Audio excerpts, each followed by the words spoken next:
ici Dorine, Et Cyril, des investisseurs sereins.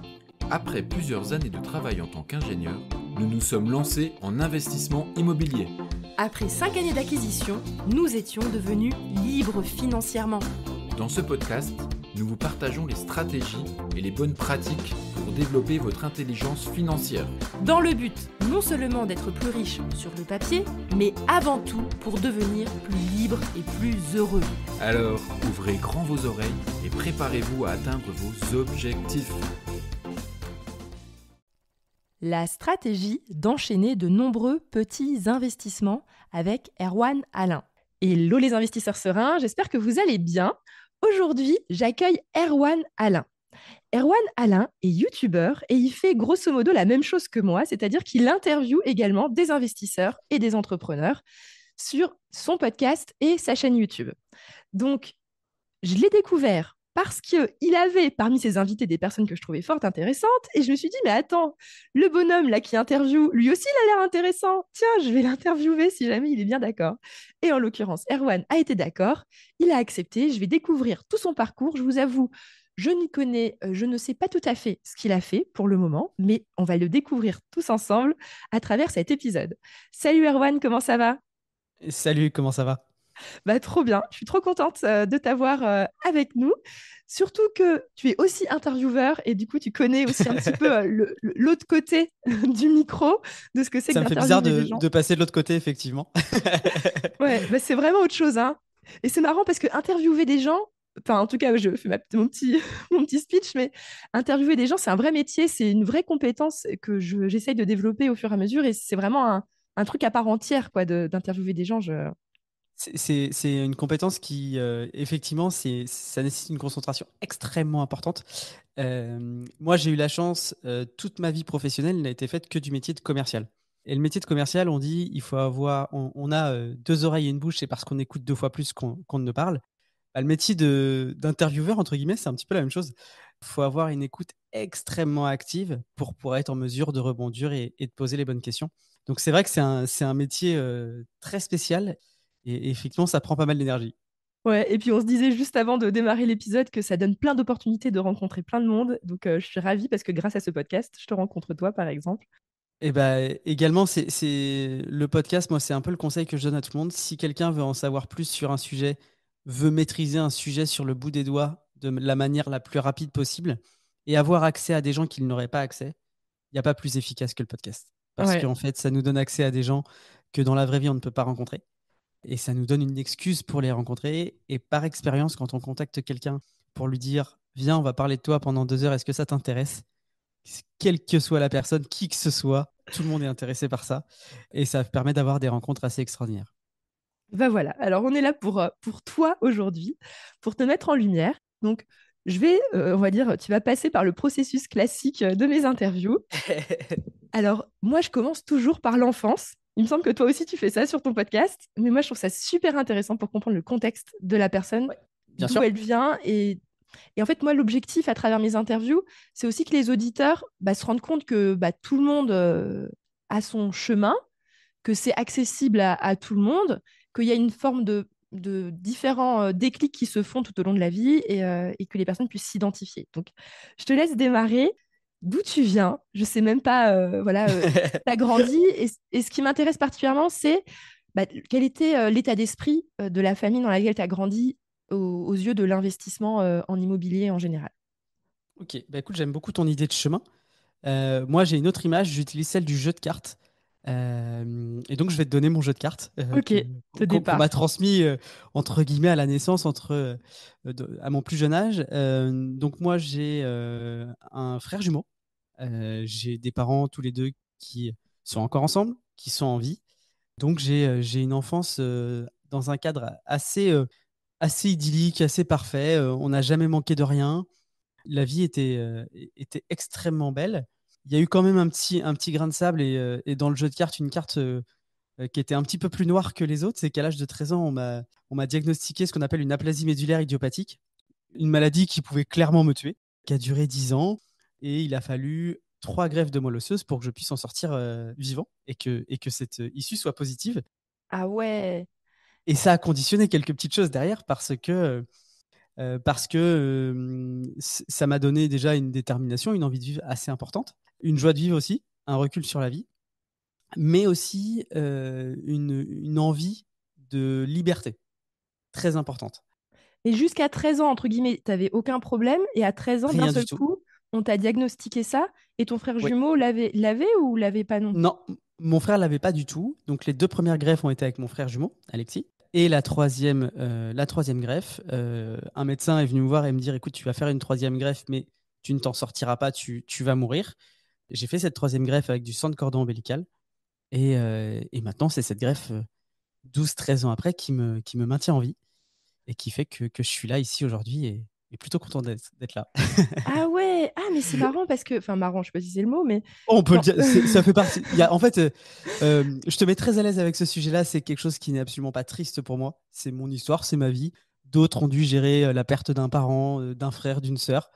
Moi, c'était ma petite chose à gérer. Et en plus, ça s'est bien géré, ça s'est bien terminé. Et même pendant cette période-là, j'étais extrêmement heureux, malgré l'hôpital, etc. Donc, on peut en parler très simplement, très librement. Et voilà, c'est juste une passade de l'histoire, mais qui explique derrière quelques petites choses. Ouais, mais j'avais juste envie d'ajouter que quand j'accouchais, à chaque fois, on me demandait si j'étais d'accord de faire une greffe de sang, enfin un prélèvement de sang. Et du coup, je disais oui à chaque fois. Super. Et donc, c'était pour ce genre de maladie, par exemple, que ça peut être utile. Donc, quand on accouche, on peut accepter qu'ils prélèvent un peu de sang de cordon du bébé. Il prélève en fait le sang de cordon. Il le stocke. La seule différence, c'est que quand on prélève du sang de cordon, bah, on doit le stocker. Donc, c'est stocké dans de l'azote liquide. Et derrière, bah, ça permet, pour certaines greffes, si le sang est compatible avec un malade, et on devient donneur pour une greffe de moelle osseuse. Le sang de cordon a un atout très important, c'est que comme il est extrêmement jeune, il est très malléable. Donc, même s'il n'y a pas une compatibilité totale entre les deux, ben, le sang de cordon va se modifier beaucoup plus simplement que si on prend la moelle d'un donneur qui a 40 ou 50 ans, où là, l'ancrage est un petit peu plus important et donc c'est moins malléable. Voilà. Ok, bah tu rends concret du coup pour les femmes peut-être qui ont des enfants là qui nous écoutent de pourquoi est-ce qu'il faut en tout Exactement. cas en quoi ça a l'intérêt en tout cas d'accepter ce prélèvement. Exactement. Donc ça, c'est pour la partie un peu, on va dire, médicale. Sinon, moi, j'ai un papa qui a investi très tôt.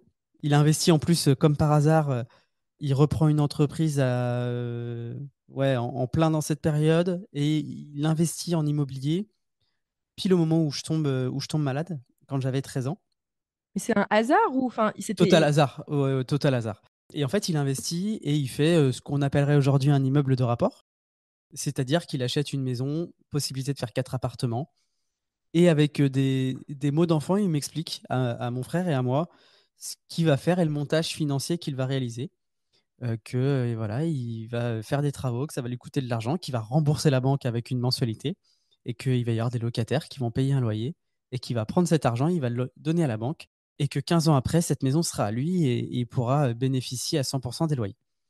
Donc voilà, il m'explique ça avec des mots d'enfant. Il fait quelques erreurs à l'époque qui me permettent de ne pas les reproduire plus tard aussi. C'est-à-dire qu'il investit sur 15 ans, il fait du nu, déficit foncier. Donc on investit sur 15, on défiscalise globalement sur 9. À la 10e année, on commence à souffrir, on commence à comprendre que quand on est dans une TMI à 30, plus les 17,2, ça picote un peu. Voilà, mais tout ça, c'est ma première fois que je touche vraiment à l'immobilier de près ou de loin et que je commence à me dire, ah ok, ça a l'air plutôt cool. et je me demandais parce que moi j'ai besoin de comprendre concrètement les choses. Quand on t'a appris que tu étais malade, Ouais. tu étais chez toi et tu pouvais plus bouger, c'était une maladie handicapante ou c'était une maladie où tu vivais quand même normalement et tu avais des traitements en parallèle? En fait, en gros, la maladie que j'avais, c'est que je ne produisais pas de globules blancs, de globules rouges et de plaquettes. Ça nécessitait que j'avais des transfusions de plaquettes tous les 3 à 5 jours, transfusions de sang tous les 15 jours et des injections dans le bras tous les jours. J'étais plus fragile, donc tout ce qui était sport, je pouvais pas faire. Fallait pas que je prenne de coups parce que sinon je risquais une hémorragie et de mourir. Donc j'avais une vie globalement normale, mais qui était un peu rythmée par les séjours à l'hôpital. Et les greffes de moelle osseuse se font en chambre stérile avec chimio-rayon en amont pour pouvoir mettre le corps le plus à plat possible pour pouvoir recevoir la greffe de moelle osseuse. Ok, donc tu as quand même été à l'école et tu as eu... Ouais, alors du coup j'avais une excuse pour pas trop y aller quoi. Ok, Et je m'en servais un peu. ok. Et je Non, m'en non, bah servais un ouais, peu. ouais. Et donc ton père a fait cet investissement, il en a fait d'autres après, avant que tu deviennes adulte ou il s'est arrêté là? Il en a fait un deuxième, pareil, même schéma. C'est-à-dire que dans la ville où on habitait, parce que c'est là qu'on connaissait, en bail nu. Et ça a fait que moi, dès 18 ans, j'ai commencé à travailler. J'ai été commercial, je vendais des fenêtres, notamment dans la boîte de mon papa. Et dès 18 ans, j'ai commencé à regarder les annonces pour acheter ma RP. Donc toi, tu as fait un trait sur les études. Ah ouais, j'ai même pas le bac. Et par contre, ton frère jumeau, enfin, ça m'intéresse de. Bah, mon frère jumeau, il a dit, écoutez, il a dit à mes parents, c'est pas parce que mon frère est malade qu'il a plus de droits que moi. Moi non plus, je veux pas passer mon bac et je veux aller travailler à l'entreprise familiale aussi. Donc dès 18 ans, on a commencé à travailler tous les deux. Ok, ok, parcours atypique là par rapport aux gens que j'interviewe, parce qu'il y en a, mais il n'y en avait pas. Dans mes statistiques, en tout cas, il n'y en a pas beaucoup qui n'ont pas fait d'études. Bah, et puis surtout, c'est que moi, je m'ennuyais vraiment à l'école. J'ai fait jusqu'au collège, j'étais un bon élève sans travailler. Et a priori, ça ne marche plus au lycée quand on fait ça. Et non, non, je trouvais les journées interminables. Je passais mon temps à regarder ma montre. Alors que quand j'ai commencé à aller, comme j'étais malade, j'allais à l'entreprise de mon père voir un petit peu ce qui se passait. Là, j'ai découvert un monde qui m'a passionné. Je regardais plus ma montre. Il se passait des choses, ça n'arrêtait pas et j'apprenais un maximum de choses. J'ai dit à mes parents, c'est ça que je veux faire. Et voilà, on a eu une petite discussion familiale où notre père nous a dit OK, mais vous me décevez pas. Et c'est ce qu'on voilà, c'est ce qu'on a fait. On a commencé dès. Moi, je devais avoir 18 ans et une semaine quand j'ai commencé à travailler. C'est génial, c'est Voilà. génial. Mais en fait, ils étaient à l'avant-garde un peu tes parents quand même, non? Parce que, enfin, je t'explique pourquoi je dis ça, parce que moi, je sais à mon âge, moi, c'était les études, etc. Et je sais pas, dans la tête de mes parents, enfin, je sais pas, dans la vieille génération, j'avais l'impression qu'il y avait que ça. Et en fait, je sais pas. Mais en tout cas, moi, maintenant, je sais que je suis beaucoup plus détendue par rapport aux études, par rapport à mes enfants, parce que je me rends bien compte que c'est pas ça qui fait la réussite dans la vie et que, C'est un chemin. C'est un chemin. voilà. Moi, ce qui m'a beaucoup agacé pendant des années, c'est que tout autre chemin était méprisé par le système scolaire. Quand à 18 ans, mes parents ont dit au lycée, on va les enlever de l'école. Je pense qu'ils disaient qu'il y avait c'était des hippies, quoi, limite, hein. Donc, Ouais. c'était pas très bien vu. C'est quelque chose qui a été assez impulsé par mon père. Mon père a toujours été commercial dans sa vie professionnelle. Donc, un métier où on est rémunéré exclusivement à la production et au mérite. Donc, ma mère aurait bien aimé qu'on passe le bac de français, mais elle a pas obtenu gain de cause. Et non, non, après, c'est plus mon père qui a vraiment impulsé ça et qui, ouais, c'était pas très grave. Et puis, il y a un autre sujet, c'est qu'à ce moment-là, la vraie question, c'était pas savoir si j'allais avoir le bac ou pas, c'était savoir si j'allais mourir ou pas. Donc, les enjeux n'étaient pas les mêmes. Et je pense que ça a facilité la prise de décision. Et puis, mon frère est venu avec, donc voilà. Bah ouais, ouais, ouais. Et puis de toute façon, on se dit autant qu'il aime ce qu'il fait, quoi. Parce que enfin, ça sert à rien Exactement. de le forcer à aller faire des études s'il a pas envie de les faire. Et on devrait faire comme ça pour tous les enfants, malades ou pas malades d'ailleurs. Bah ouais, mais ouais. Et puis peut-être, et je sais pas, je continue ma petite analyse, Bien sûr. mais peut-être que comme ton père, il était entrepreneur, si je comprends bien, je pense que les entrepreneurs n'ont pas la même vision des études que Ouais, les fonctionnaires ou les gens, entre guillemets, qui ont bien sûr. des métiers plus classiques. Parce que quand tu es entrepreneur, tu sais à quel point en réalité tes études, ça va pas changer la donne si tu réussis ou pas en termes d'entreprise ou Exactement. d'entrepreneuriat, quoi. Donc, tu Exactement. as peut-être plus de recul. Ok, ok, donc tu démarres direct, Ouais. commercial, Ouais. pour vendre des fenêtres. Alors, c'est ça? Exactement. Je vendais dans la boîte familiale, je vendais des fenêtres et des placards sur mesure. Donc une menuiserie qui a été créée, je crois, en 1980. Mon père rachète cette entreprise en 2006 et on fait, avec mon frère, très vite partie de l'aventure. Et ça me permet d'avoir mes premiers salaires. En plus, pas du tout dépensier. Et je commence à me dire, je veux acheter une résidence principale. Et mon premier investissement immobilier, je devais avoir 21 ans. Génial. Et je fais ma RP à 21 ans direct. Voilà. Trop bien, Donc trop, trop bien. je crois que j'ai dû être locataire dans ma vie. En fait, je suis parti de chez mes parents et j'ai été chez moi. Je n'ai jamais été locataire dans cette période de ma vie. Je l'ai été plus tard, je crois, entre deux RP, quoi. Voilà. Mais sinon, j'ai jamais été vraiment locataire à ces âges-là. Trop bien. Donc, direct 21 ans, bam. On démarre. Ouais, ouais, et puis gros projet parce que j'achète un entrepôt et je fais un loft de plus de 200 mètres carrés, je crois, sur Saint-Nazaire, une ville pas loin de chez moi. Et tout de suite, un très très gros projet, ouais. Trop bien. Et pourquoi alors t'as eu le courage de faire un aussi gros projet Parce que c'est une opportunité qui s'est présentée et j'ai tout de suite senti qu'il y avait du potentiel. Et voilà, donc j'ai tout de suite foncé sur l'occasion. et t'étais plutôt quelqu'un de manuel, c'est-à-dire que tu Pas du t'étais tout. dit c'est moi qui vais faire les travaux ou je vais Ah, les pas du déléguer tout. tout de suite? Tout de suite, je l'ai délégué.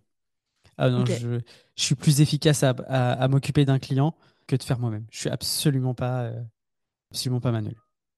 Et à 21 ans, parce que moi je trouve ça courageux, enfin je sais pas c'est quoi, j'aime pas le mot courageux, des fois ça veut dire un peu, je sais pas ce que ça veut dire, mais en tout cas, tu t'es dit, go, je me lance dans des travaux à 21 ans, enfin ça veut quand même dire que que t'avais cette, je sais pas, cette confiance en toi, que tu allais réussir à gérer. Enfin, je sais qu'il y a beaucoup de personnes qui pas se noient dans un verre d'eau, mais dès qu'il y a des travaux, ils se disent, oh, je suis pas capable. Enfin, comment tu savais que tu étais capable de gérer ce genre de chantier? Moi, je crois que la courbe, elle est inversée en fait. Je crois que c'est plus facile à 21 ans qu'à 35 en fait. Vas-y, raconte. Parce qu'à 21 ans, il n'y a que nous en fait. On est tout seul. En général, si on a une copine, c'est une petite amie, c'est une petite copine, mais c'est pas. Voilà. Et qu'est-ce qui peut se passer Bah ouais. Mais non, mais c'est clair. Je veux dire, les enjeux à 21 ans, il n'y en a pas, quoi. Je dirais, c'est très facile de se refaire à. S'il y a un gros problème, c'est très facile de se refaire à 21 ans. C'est beaucoup plus dur de se refaire à 35, quoi. Bah ouais. Donc je pense justement que la question, c'est même pas. En fait, c'est là que tu me poses la question, je me dis non, mais en fait, ça s'est même pas posé la question. C'était tellement naturel pour moi de pas être locataire, de pas jeter à la poubelle un loyer, que ça s'est fait. C'était pour moi comme ça que fait. En fait, c'était même pas ça, c'était le chemin. C'était évident, quoi. Ouais, c'était ma norme du moment, quoi, en fait. Trop bien. Et je savais que si je voulais faire quelque chose de bien, il fallait qu'il y ait beaucoup de travaux. De toute façon, je ne me voyais pas habiter chez quelqu'un. C'est-à-dire, quand je dis habiter chez quelqu'un, une réno est faite, je l'achète, j'habite dedans, j'ai l'impression d'habiter chez quelqu'un. Je n'ai jamais habité chez quelqu'un. J'ai toujours refait des travaux sur mes RP. Toujours, toujours, toujours. Trop, trop bien. Et d'ailleurs, au moment où tu enregistres là, pour, si jamais il y a la vidéo YouTube qui sort, tu as une superbe cuisine en arrière-plan que j'adore. Donc, je confirme que c'est très joli ce que tu fais. Merci. Ok, donc on en était à ta première RP. Et comment ça continue? Alors, tu bosses en même temps en tant que commercial, tu fais tes preuves, tu découvres un peu le monde du travail et ça se passe bien pour toi? Ça se passe bien pour moi. Je travaille 10 ans, 9 ans en tant que commercial. Et je commence à avoir de l'appétence justement sur l'investissement immobilier. Et ensuite, il était temps pour moi de quitter l'entreprise familiale parce que fils du patron et en plus ancien malade, on n'est pas traité comme tout le monde. Des fois, on est mieux traité, des fois, on est moins bien. Mais bref, il y a pas de, on n'est pas d'égal à égal avec personne. Voilà. Les relations sont toujours biaisées et j'avais envie un peu de me confronter entre guillemets, à la vraie vie et sans cette étiquette-là. Donc 27 ans, c'est ça? Ouais, 27, 28 ans, je crois. Je suis pas très fort sur les dates. Ok, à peu près, quoi, c'est bien. Exactement. Et en fait, c'est un moment de ma vie où je rencontre quelqu'un pour faire de l'immobilier, mais en agence immobilière, qui est devenu par la suite mon associé. Et pendant 6 ans, moi, c'était pas du tout prévu. Et en fait, c'est une opportunité qui s'est présentée. Et pendant 6 ans, je me suis occupé de 3 agences immobilières. Donc, j'étais associé dans 3 agences sur la côte, là où j'habite. Et ça m'a donné aussi goût encore un peu plus à l'immobilier et j'ai pu le voir de l'intérieur. Et c'est cette période où j'ai commencé à investir en immobilier locatif, principalement, même ouais, quasi à 100% LMNP. Ok, donc tu avais uniquement ta RP pendant la période où tu bossais dans l'entreprise des Ouais, fenêtres. Et c'est au moment où tu as changé de boulot et que tu as commencé à devenir agent commercial dans des structures d'agence immobilière, dans 3 structures, que là, tu t'es dit, tiens, je me lance dans le locatif. Alors, tu en avais déjà envie avant, mais c'est quand tu t'as commencé à toucher au terrain de l'immobilier que tu t'es dit, allez, je me lance. ouais, et puis un niveau de revenu un peu plus important. Et donc, ouais, c'est là où j'ai commencé des fois le soir après le travail, à prendre ma voiture pour aller visiter des biens.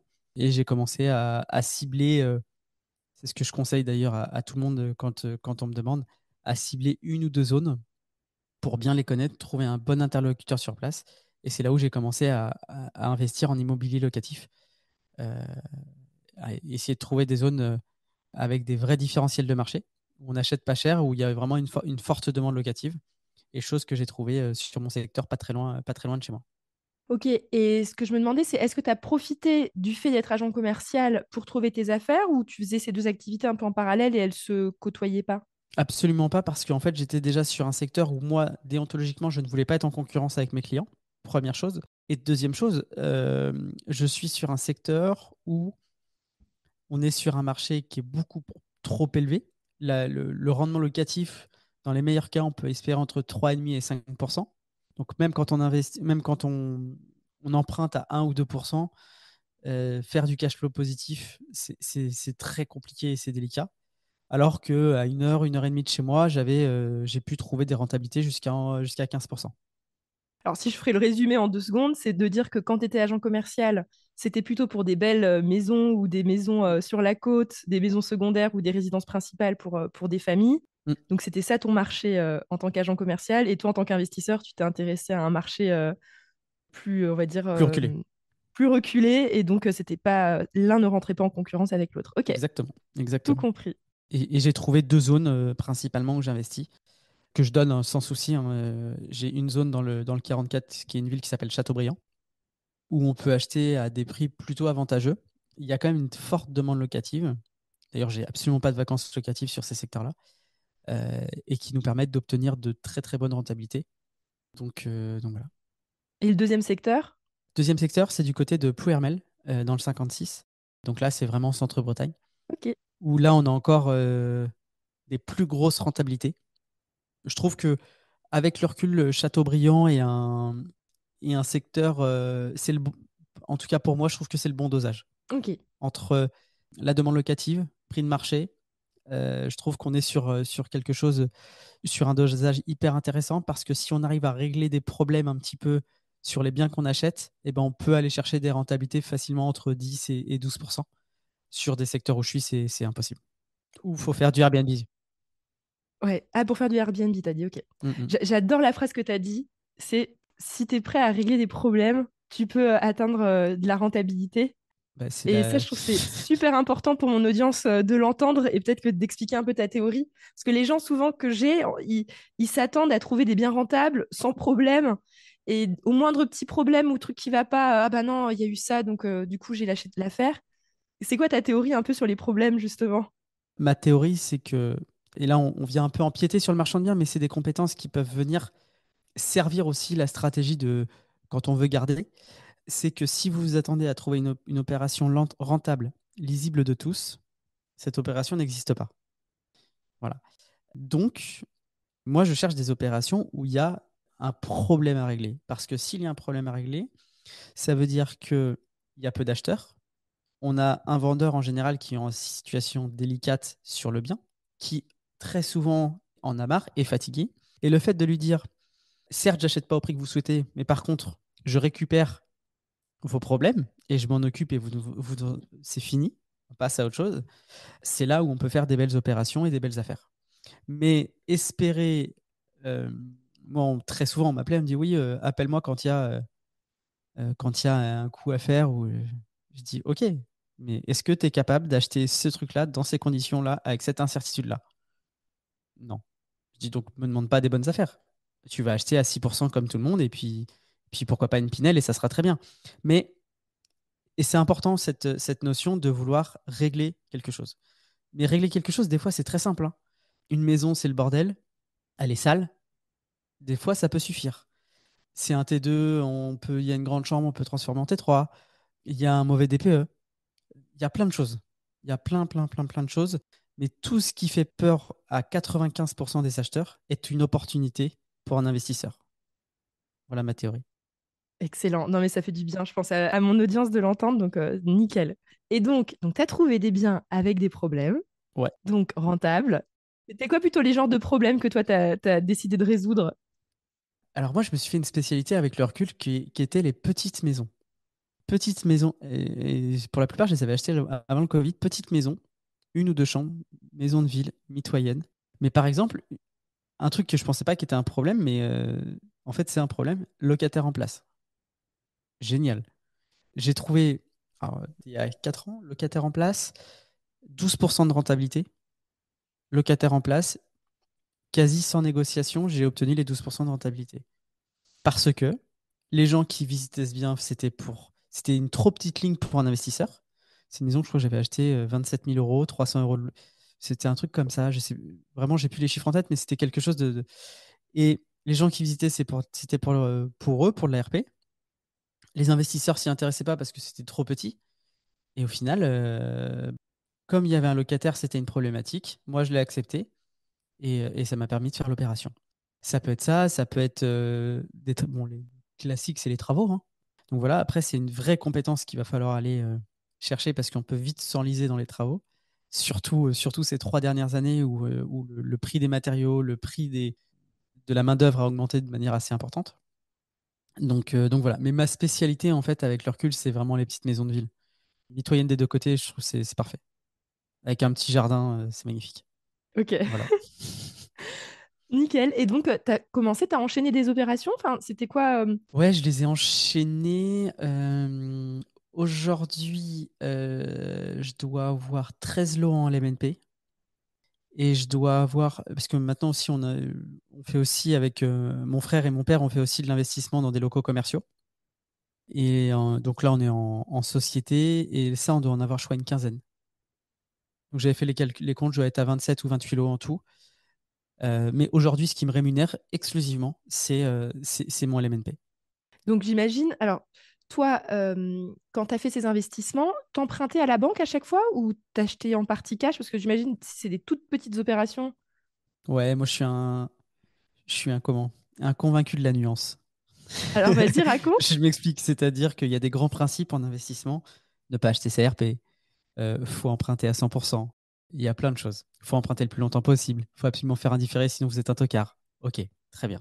C'est exactement tout ce que je dis. Ok, super. Mais la vie est faite de nuances.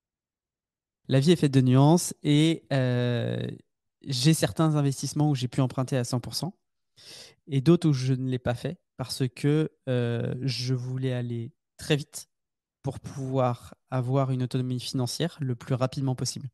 Et donc, j'ai profité, dans un cas notamment, d'une belle plus-value sur une RP pour la réaffecter, on va dire, sur l'investissement en LMNP. Donc, ce qu'il ne faut pas faire. Enfin, Pourquoi pas? En effet, ça peut être dans la stratégie globale. moi, l'idée, c'était le plus vite possible d'être autonome financièrement, non pas être riche grâce à mon immobilier. Ça n'a jamais été mon objectif. Mon objectif a toujours été de pouvoir remplacer ma présence de 9h à 18h dans un endroit par des loyers. Voilà. Et pour ça, il n'y a pas besoin de 15 ou 20 000 euros. Déjà, si vous êtes capable de générer entre 3 et 4 000 euros, vous ne serez pas riche avec ça, mais vous allez pouvoir vous détacher du temps que vous passiez au travail pour le réaffecter à autre chose. Donc ça, c'était mon objectif. Donc l'objectif était tellement important que effectivement, j'ai un peu triché entre guillemets sur la stratégie qu'on vous donne et qui est la bonne stratégie dans 99 ou voire 95% des cas. Mais il y a des fois où il faut savoir être nuancé dans la vie et notamment en immobilier. Ok, donc tu as fait des opérations aussi où tu as acheté cash ou en tout cas que tu as mis un gros apport pour accélérer les choses. Il y en a même une qui est, je crois, qui est la plus grosse rentable, qui doit être à 14%, 14 ou 15, que j'ai acheté cash.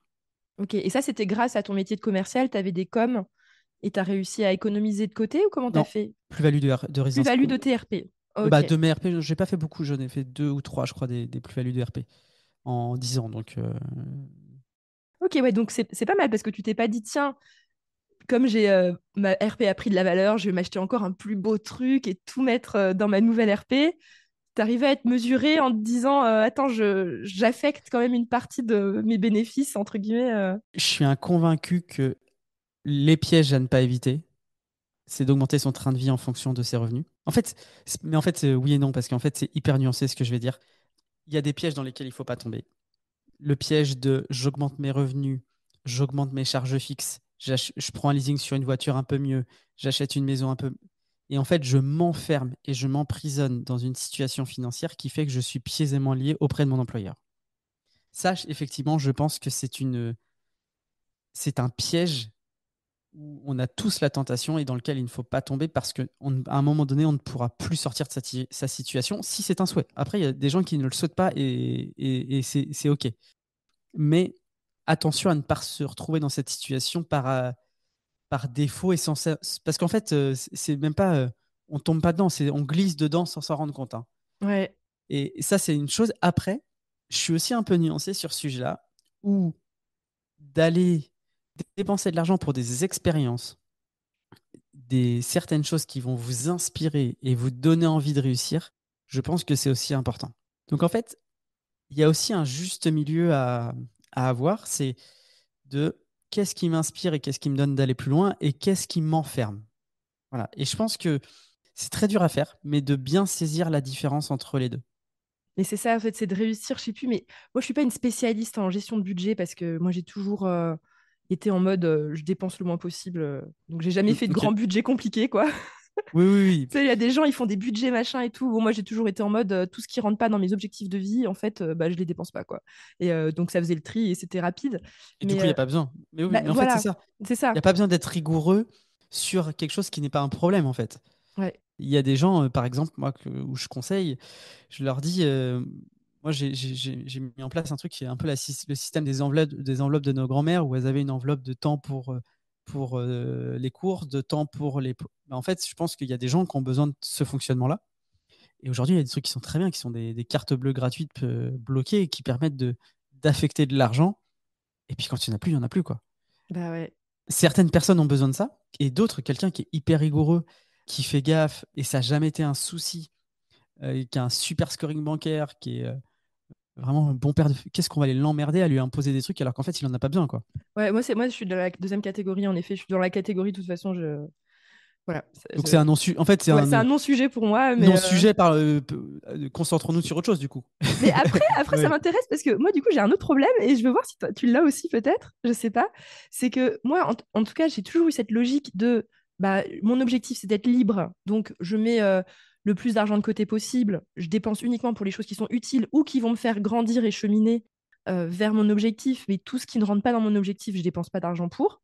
Mais aujourd'hui, j'ai atteint des objectifs, mais j'arrive pas à me détacher de cette habitude et j'ai du mal à dépenser. Je sais pas si toi t'as ce problème. Enfin, je confie sur mon problème, mais Non, non, mais moi, ma vision, c'est que moi, tout le cash qui est généré, le surplus de cash, ne part pas en épargne, jamais. Il part toujours en investissement. Donc, investissement bourse. J'aime beaucoup, bizarrement, les actions à dividendes. Ça peut être des rates, des choses comme ça, comme Real Income.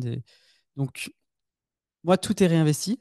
J'ai aussi une toute petite partie que je réinvestis en crypto-monnaie. Et ma vision, c'est de dire oui pour dépenser les fruits de ces investissements, mais ne pas toucher au capital. En fait, moi, je suis contre toucher au capital. C'est-à-dire que notre niveau de revenu doit augmenter au rythme des revenus passifs générés, et pas plus. Parce qu'en fait, là, on se met en sécurité. non, mais j'adore, j'adore, j'adore. Mais c'est excellent. Enfin, alors peut-être que les gens n'ont pas compris parce que moi j'ai compris, mais je réexplique et je reformule. Vas-y, vas-y. Tu me dis si c'est bien ça. C'est que si tu touches un capital pour X raison pour une vente, 100 000 euros, faisons simple, voilà, 100 000 euros. tu touches 100 000 euros de capital, tu dis, il y en a qui vont se dire, ah bah c'est bon, j'en prends 50 000 que j'investis et 50 000, je les dépense. Toi, c'est non, non, non, t'investis les 100 000 et tu peux uniquement consommer ce que les 100 000 euros vont te générer. Donc, tu rognes jamais sur ton capital, mais tu prends uniquement les fruits de ton capital à consommer, mais jamais sur ton capital. Est-ce que c'est bien expliqué ou pas? C'est exactement ça. C'est-à-dire que je ne mange jamais mes poules, je mange que les œufs qu'elles m'ont fait. Exactement, mais c'est un excellent principe, hein. Et d'augmenter, parce que, alors je prends un exemple, en ce moment là, on voit tous les influenceurs qui sont en train de tous, qui sont pris à la gorge et qui sont en train de faire des fights tous personnels et ça devient très compliqué pour beaucoup.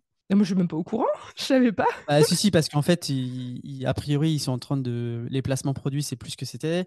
Ils ont eu des trains de vie, mais colossaux. Et en fait, ils ont augmenté leur train de vie en fonction de leurs revenus. Comme si aujourd'hui, une influenceuse qui a 25 ans, comme si à 60 ans, elle allait encore percevoir 300 000 euros par mois, quoi. Bah, ces gens, si dès le départ, ils avaient investi cet argent et ils s'étaient autorisés à augmenter le train de vie en fonction des dividendes qu'ils percevaient tous les mois, aujourd'hui, ils seraient en sécurité. Ouais. Ça, c'est le typique des carrières courtes, en fait. C'est comme les footballeurs, tout Pour moi, ça, un quoi. joueur de foot doit consommer exclusivement le fruit de ses dividendes et rien Ouais. d'autre, parce qu'en fait, c'est totalement éphémère. Et au moins, en faisant comme ça, on est en sécurité. Et ça, c'est génial parce qu'on peut en venir sur un sujet pareil que ça m'inspire, c'est que moi, je suis super contente d'être investisseuse et entrepreneuse. Et dans l'entourage que je connais, il y a des personnes qui sont, entre guillemets, que entrepreneurs, mais qui n'ont pas la casquette investisseur. Et en fait, justement, c'est pas la même mentalité d'être les deux par rapport à celui qui est que l'un ou que l'autre. Et ce que je me rends compte, en tout cas, moi, je suis super contente d'être entrepreneuse et investisseuse parce que quand on rentre de l'argent avec Cyril, avec notre entreprise, les investisseurs sereins, dans notre tête, c'est on ne consomme rien. Tout va être réinvesti pour que, pareil, comme tu dis, ce sera les revenus de l'investissement qu'on aura placé avec le chiffre d'affaires qui nous fera augmenter notre train de vie. Mais ce n'est pas les revenus là directs qui se sont produits en une année qu'on va consommer parce qu'ils vont partir en fumée et on n'aura rien construit. Je ne sais pas si ça te parle ce que je dis. Si, si, complètement. Mais je pense qu'aujourd'hui, un entrepreneur d'aujourd'hui, il n'a pas le choix que d'être investisseur. Aujourd'hui, un entrepreneur qui a une société qui fonctionne et a succès doit comprendre mécaniquement comment fonctionne une holding, comment fonctionne ne serait-ce qu'une holding, une société d'exploitation, et voir qu'est-ce qu'il peut en tirer et comment il peut optimiser les choses pour être derrière et être plus performant. Donc je crois qu'un entrepreneur d'aujourd'hui, il n'a pas le choix. Ouais. Malheureusement, il faut qu'il s'y mette. Ou au moins qu'il soit calé en fiscalité. Même s'il n'a pas une vision d'investisseur, il doit avoir des notions de fiscalité. Je pense que c'est extrêmement important. Ah ouais. Et en fait, on peut vite tomber dans l'illusion du train de vie. C'est-à-dire, j'appelle ça l'illusion du train de vie, c'est qu'on se dit, ah, ça y est, on fait des chiffres d'affaires, on peut s'allouer tant, alors qu'en fait, en réalité, ton business, il repousse sur du vent et du jour au lendemain, ça peut se casser la figure. Et exactement comme ce que tu racontes par rapport aux influenceurs. Bah, surtout quand tout le business est basé sur une personne. C'est d'une fragilité extrême. Donc c'est là où on doit sécuriser un maximum les choses. Ouais. Et donc attends, on va revenir à ton histoire parce que là, on a bien divagué. Donc, en gros, ce que tu as expliqué, c'est que donc, tu as fait tes investissements pendant que tu es commercial, agent commercial en immobilier, tu as fait tes investissements rentables, tu en as fait quand même un bon petit paquet. À un moment donné, tu t'es même associé avec ton frère et ton père. Oui, Alors, ça, c'est intéressant. Ça, je trouve ça super intéressant. J'ai envie de creuser un petit peu ce point. En gros, ce que tu disais, c'est que tu as commencé tout seul. Est-ce que ton ouais. père et ton frère ont fait des trucs en même temps, parallèles, un peu chacun dans son coin? Non, non, en parallèle, on en faisait ensemble en fait. En fait, on était sur un schéma classique. Mon père avait une société donc d'exploitation, la menuiserie, qu'il a toujours d'ailleurs. C'est sa holding. Et en général, on s'arrange toujours pour qu'une SCI détienne les murs, que ce soit l'usine et les différents magasins, via une SCI. Et je suis depuis un moment dans cette SCI déjà. Et en parallèle de ça, on a commencé à chercher des locaux commerciaux parce que j'ai une vision où le LMNP, c'est très très bien. Mais ce n'est que c'est l'essence dans le moteur qui permet de se lancer. Et si je devais avoir un curseur, je pense qu'au fur et à mesure, mon curseur partirait de l'habitation pour aller de plus en plus les locaux commerciaux. Parce qu'en termes de passivité, il n'y a pas, y a pas mieux. Oui, Il n'y a oui. pas mieux. Et aujourd'hui, quand on fait des opérations, on en est même à acheter un immeuble divisé, revendre la partie habitation et garder le local commercial. Ah ouais, parce que après, moi je dis ça, mais nous on a que, enfin si on a un local commercial et tout le reste on est en habitation. Mais en l'occurrence, nous, la partie habitation, on l'a déléguée à 100%. Et moi, je trouve Oh, que si tu délègues la gestion locative et que tu es OK pour perdre, on va dire, 10% au total sur tes loyers, ça ne moi, fait c'est pas ce que. tant de boulot que ça, quoi. Non, non, c'est ce que je fais. Mais je constate quand même qu'il y a toujours une espèce de. On sait que le téléphone peut sonner pour un ballon d'eau chaude. On sait que le téléphone peut sonner pour un départ. On sait que local commercial, il n'y a plus de sujet, quoi. OK. Et nous, on a une super gestionnaire, hein. Nous, on l'a formée. Ah ouais? Ah ouais, la personne. Et tu vois, elle envoie un email. Oui, donc du coup, il y a eu un préavis qui a été posé. Du coup, dans la foulée, j'ai fait visiter l'appartement. Voici le dossier. Regardez, hop, tac, tac. Elle envoie un email. On n'a rien vu passer. Le truc, il a été déjà changé. Et tu as juste à dire OK, quoi. Donc ça va. Ouais, ouais, non, ça va. Ça va. Ça Ça va, va ça va. encore, tu vois. C'est que peut-être je m'embourgeoise alors. Non, mais après, voilà, je pense que tout dépend comment on gère et à quel point on est Complètement. OK pour perdre une partie, entre guillemets, des loyers Ouais, parce alors qu'on va rémunérer quelqu'un, quoi. jamais de la vie, je voudrais récupérer l'argent que je donne à la gestion tous les mois pour et récupérer la gestion, quoi. Jamais. Jamais. Et d'ailleurs, c'est un conseil que je donne à tout le monde. Dès votre première opération, vous devez. Alors, que vous fassiez la gestion pendant 6 mois pour voir ce que ça représente, les contraintes, etc., pour avoir une connaissance parfaite et donner les bons, les bons signaux à votre agence de gestion, pas de problème. Mais par contre, le plus vite possible, vous ne devez rien faire sur vos investissements. Parce que si vous gardez la gestion, vous serez incapable, en étant dans le brouillard de la gestion, parce qu'il y a une espèce de brouillard, etc., vous n'aurez pas la vision de vouloir dupliquer 2, 3, 4, 5. Et même si on se dit, ah, je peux le faire, j'en ai qu'un, l'erreur à ne pas faire, à mon sens, c'est de garder le premier. Et dès le premier, il faut le déléguer. Ouais. Ah bah ça va, c'est bon. Je suis bonne élève, j'ai fait ça pour le premier. Ah, mais attends, je suis professeur de personne, moi. Mais non, mais c'est pareil. Je me rappelle encore avec Cyril, on avait commencé nous-mêmes parce qu'on était en mode, bah, faut quand même qu'on comprenne ce que c'est, comme on l'avait jamais fait. Non, mais t'as raison, super, super réflexe. Donc on a fait ça 3-4 mois. Mais je te jure, au bout de 4 mois, j'ai dit à Cyril, écoute, Cyril, c'est mon mari, du coup.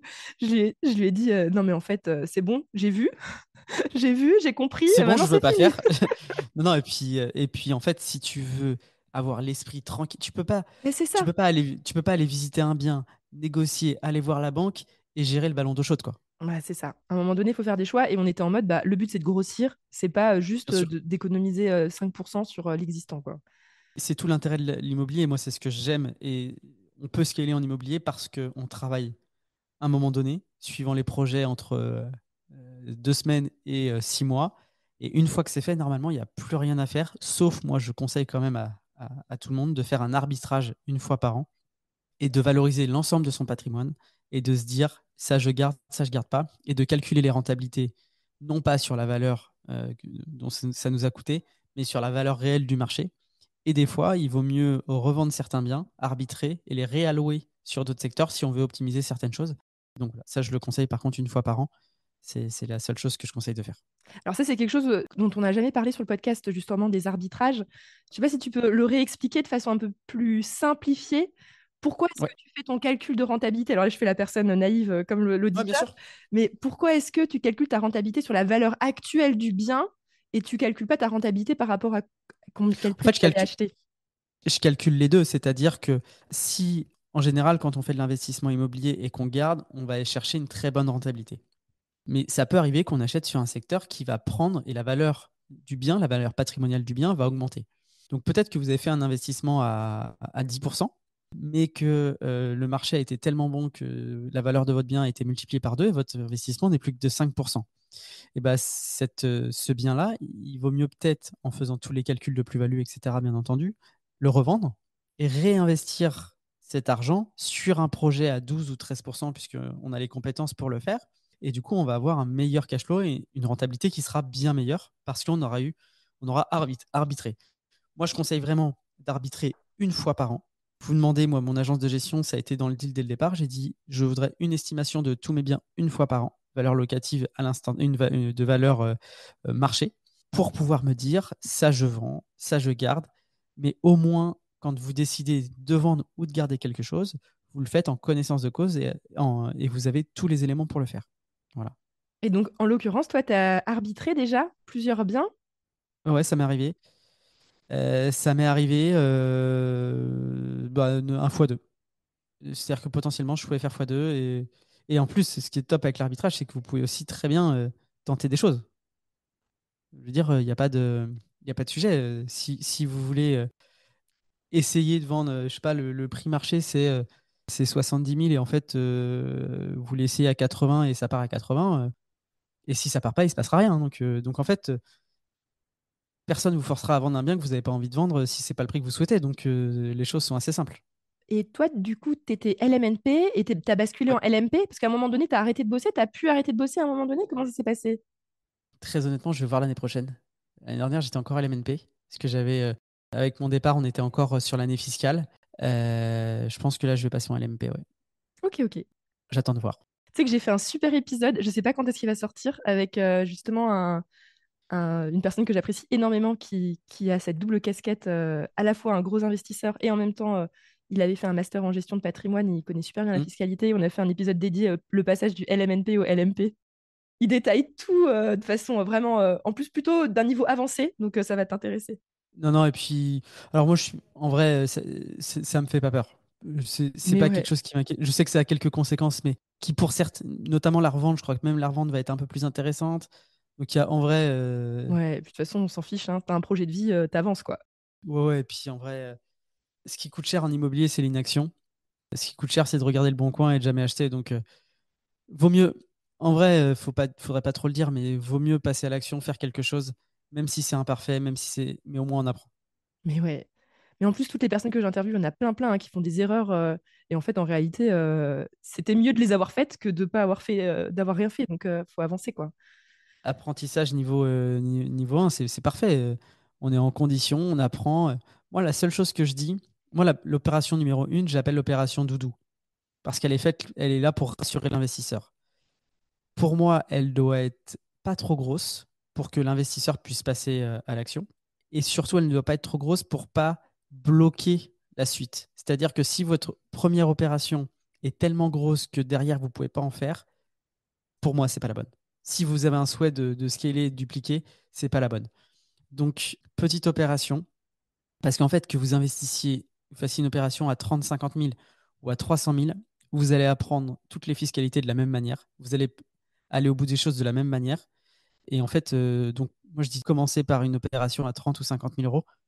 Et derrière, vous allez y prendre goût et vous allez passer à l'étape supérieure ou même dupliquer. En fait, moi, je trouve que de dupliquer des opérations à 50, c'est une super stratégie. Bah, tu parles à quelqu'un, moi, je fais que des grosses opérations. Donc, C'est vrai? Ah, trop cool. nous, on fait que des T'as grosses. commencé, ta première, c'était combien? Bah, l'immeuble, c'était 273 000. Et encore, Ok, enfin, et c'était sans les travaux, plus 150 000 de travaux. Nous, on a commencé gros direct. Mais après, ok. ça dépend de ta stratégie et de tes moyens. Et nous, on gagnait bien notre vie, donc ça ne nous bloquait pas. Donc, on a pu continuer après. Donc, ça dépend de chacun. Mais Tout est là, en fait. C'est-à-dire que si tu fais une opération à 50 et que derrière, tu peux pas emprunter, bah, ouais, compliqué peut-être, tu vois. Mais par contre, effectivement, tu peux faire une opération à 400 si même si c'est compliqué et que ça t'empêche pas d'en faire une deuxième, bah, feu, quoi. ouais, En ouais. fait, comme je disais tout à l'heure, c'est une histoire de nuance et de curseur. Bah ouais. Mais moi, je vois souvent aussi l'erreur des gens qui font trop petit, tu vois. Et moi, ça. Enfin, moi, je vois des gens aussi qui s'épuisent avec un petit appart alors qu'ils auraient pu acheter un immeuble. Et du coup, ils ont les problèmes de copro, enfin, plein de petits problèmes à gérer, ça les décourage. Et ils se disent, ah non, mais c'est bon, j'arrête. Enfin, tu vois, il y a. J'ai c'est- jamais fait de copro. Ah oui, mais non, mais c'est pour ça, moi, la copro, plus jamais. Ouais, En fait, alors, tu fais très bien de le préciser, c'est-à-dire que moi, quand je dis projet à 30 50 000 euros, c'est pas un appart, hein, c'est des mais maisons. oui, oui, non, mais voilà, donc ça, c'est peut-être bien de le préciser Ouais, parce que tu peux vite être ouais, t'as raison. dégoûté par une copro, tu vois. Ah ouais, non, non, mais pour moi, en fait, pour moi, aujourd'hui, ça serait inconcevable, je pense, d'investir en copropriété et encore plus en copropriété bénévole. Parce qu'en fait, la copropriété bénévole, du jour au lendemain, elle passe en copro pro et votre renta, elle est foutue. Terminé.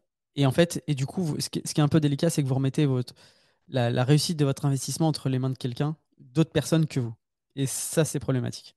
Ouais, ouais, ouais. Non, mais là, tu parles à une convaincue. C'est nous, on a fait les immeubles au début sans, donc du coup, direct en monopropriété. Et notre résidence principale, justement, on l'achète en copropriété. Et là, on découvre les joies de la copropriété. Je me suis dit, mais Un c'est enfer. bon, c'est bon. Après, ça va, tu vois, on s'entend bien, tout va bien et tout. Mais rien que de devoir demander l'avis à quelqu'un dès que tu veux faire un truc, moi, ça me saoule, quoi. J'ai envie de pouvoir faire ce que je veux chez moi sans me prendre la tête. Tu vois, c'est. Puis les intérêts, et puis en fait, c'est très compliqué parce que les intérêts de chaque personne, c'est pas les mêmes. Il y en a qui sont en RP, d'autres en résidence secondaire. On n'a pas les mêmes problématiques. Il y en a qui veulent refaire l'ascenseur, les autres, ils s'en foutent. Celui qui est au premier, il faut qu'il paye, mais en fait, lui, il s'en sert pas. Ouais, c'est bien d'être chez soi. Ouais. Mais après, tu disais justement que dans la SCI, Ouais, quand vous achetiez un immeuble en entier, vous revendiez parfois les apparts au-dessus, donc vous créez une copropriété ouais. avec plutôt que de garder tout l'immeuble et être tranquille, quoi. Ah, on en a deux, des locaux commerciaux dans Dans une trois. copro maintenant. Ok. Ouais. On en a trois et alors c'est un peu le truc galère, c'est qu'en général, c'est nous qui sommes le syndic. Ok. Parce que chez le notaire, c'est bon, bah on fait la copro, qui est le syndic? Ah, tout le monde, bon, bah. Ça, c'est la partie un peu galère. Ouais, mais des fois, c'est peut-être pas plus mal parce que tu gardes un peu le contrôle. Ouais, mais de toute façon, les copros bénévoles, c'est un vaste sujet. Hein, c'est assez délicat, ouais. Alors, je sais plus où on en est au niveau du timing de l'épisode. Est-ce qu'on a fait le tour ou est-ce qu'il y avait encore des trucs? On a fait le tour sur l'investissement. Ouais, l'investissement, maintenant, moi, ça tourne, ça fonctionne. Et tu as pu arrêter donc ton travail d'agent immobilier. Enfin, je sais pas Ouais. c'est quoi le terme, agent commercial. Non, j'étais agent immobilier, moi, j'étais salarié. puisque je m'occupais de 3 agences en général quand on est salarié. Donc, tu avais dû passer une sorte de diplôme ou ça, on peut l'être sans diplôme particulier? En fait, il y a le propriétaire de l'agence. Moi, j'étais associé, j'avais 40%, mais le propriétaire de l'agence a ce qu'on appelle une carte T. Ok, Et les collaborateurs ont ce qu'on appelle une carte blanche qui est reliée à la carte T du gérant. parfait. Ok. Et donc, moi, je travaillais de cette manière-là. Et oui, oui, ça m'a permis, alors comme on disait juste avant, ça m'a permis de ne plus avoir besoin de travailler. Je mets tout le monde à l'aise de ne pas être riche, mais de ne plus avoir à échanger mon temps contre de l'argent. Et du coup, de me détacher du temps pour faire d'autres choses et d'avoir d'autres projets. Et donc, tu as quitté ton boulot donc d'agent immobilier. Ça, c'est fini. Ouais, Et c'est depuis combien de temps? 2 ans. Ok. Mais je garde un pied dedans parce que j'accompagne en coaching certains agents immobiliers qui ont besoin un petit peu d'aide. Donc, je garde un petit pied dans ce domaine. Et donc, c'était ton projet depuis le départ Enfin, depuis le départ. En fait, tu as toujours su que tu voulais cette liberté. Ouais, mais alors, j'aurais pu rester très honnêtement agent immobilier. Il y a eu des petites tensions en interne qui ont fait que j'ai préféré quitter. Mais disons que le jour où on n'a plus besoin d'argent, quand il y a des choses qui ne nous conviennent pas, on les accepte pas du tout. Ouais, c'est génial ce que Parce tu qu'on dis. sait qu'on peut partir. Alors qu'en fait, combien de personnes restent dans leur job parce qu'ils n'ont pas le choix? Et donc voilà. Donc moi, j'avais, de fait de ce plan B, entre guillemets, bah, le jour où je m'amuse plus au travail, le jour où je prends plus de plaisir, bah, ça s'arrête en fait. Parce que la vie, c'est pas une punition. Et cette liberté-là, elle est assez importante. Ouais. Ah non, mais c'est parfait. C'est super clair. Et donc, maintenant que tu as eu ton temps libre, bah, tu t'es consacré à d'autres activités ou est-ce que tu t'es tourné les pouces et tu t'es dit, bah non, je fais plus rien? Très honnêtement, je me suis beaucoup tourné les pouces au tout début, les 6 premiers mois. J'en avais besoin parce qu'en fait, pendant 9 ans, j'ai bossé pour mon père. Donc, j'ai beaucoup travaillé. Au sein de l'agence, pendant 6 ans, j'ai énormément travaillé. Et ça m'a pris une énergie mentale très importante. Et genre, j'ai eu vraiment 6 mois où genre, j'ai profité. Ah, Vraiment trop profité. bien! J'ai la chance d'habiter au bord de la mer. Vraiment, j'ai profité à faire beaucoup, beaucoup de choses sur l'eau, dans l'eau, etc. Donc voilà. Après, j'ai lancé effectivement une chaîne YouTube où je parle d'investissement. Et également, c'est l'endroit où on diffuse un podcast avec Amaury Tardier, où on reçoit un petit peu à ta manière des investisseurs et des entrepreneurs. Et ça s'appelle Père Castor, raconte-nous ton histoire. Et bah, en fait, on a des pères castors qui viennent nous raconter leur histoire avec comme point de départ leur premier souvenir d'investisseur ou d'entrepreneur pour essayer de comprendre s'il y a un point commun entre tous ces investisseurs et tous ces entrepreneurs. Et on constate qu'un Oussama Hamar vendait des Mister Freeze à l'âge de 6 ans, que d'autres achetaient des pulls pour les revendre au collège, etc., etc. Mais globalement, toutes les personnes qu'on a reçues avant leurs 15 ans ont déjà eu une expérience entrepreneuriale et c'est assez rigolo. Ok, et bah, je mettrai les liens dans la description donc, de ta chaîne YouTube. Donc, sur la chaîne YouTube, tu parles d'investissement en général, Ouais, plus le podcast. plus le podcast. Tu as deux choses en fait. Exactement. Ok, je mettrai les liens dans la description pour les personnes. Et moi, j'irai aussi aller faire un tour sur. J'aime bien les podcasts. Avec grand plaisir, surtout qu'on a des gens qui ont fait de l'immobilier. On a eu Olivier Seban. Ah, trop bien, mais je ne l'ai pas encore interviewé, mais il faudrait que j'y pense. Je pourrais te donner son portable avec grand plaisir. Ouais, ah non, mais sous son Et puis, autorisation, hein. ouais, non, non, mais franchement, il est top, il est hyper dispo. Franchement, il est super sympa. On a fait Simon d'Aragon. Mais lui aussi, il est dans ma liste. Il est dans ma liste, liste Voilà. 2024. Alexandre Lacharme, qu'on appelle le mec des parkings. Et voilà, et en fait, ce podcast, c'est juste une excuse pour rencontrer plein de gens. Et certains deviennent des gens avec qui j'échange allez, toutes les semaines par WhatsApp. Et en fait, c'est juste la plus belle excuse pour rencontrer des gens, pour parler d'eux et qu'on puisse échanger. Donc voilà, donc franchement, c'est une super aventure ce truc-là. Et je conseille à tout le monde de créer un podcast parce que si on veut en savoir plus sur un sujet ou si on veut devenir pas forcément une référence, mais si on veut rentrer dans un écosystème de la manière la plus forte et directe possible, je crois qu'il n'y a pas mieux que le podcast. J'allais dire douce aussi, dans le sens où, tu vois, j'ai l'impression que tu rentres doucement sans forcer les portes, ça passe tout seul, quoi. C'est une capsule spatio-temporelle, c'est-à-dire que on va très vite et sans douleur, quoi, sans forcer. Et je suis d'accord avec ton mot douce, parce que c'est effectivement. Et en fait, c'est juste passionnant, quoi. Mm. C'est juste passionnant et ça crée des relations avec des personnes très vite, très très vite. Ça crée quelque chose avec les gens.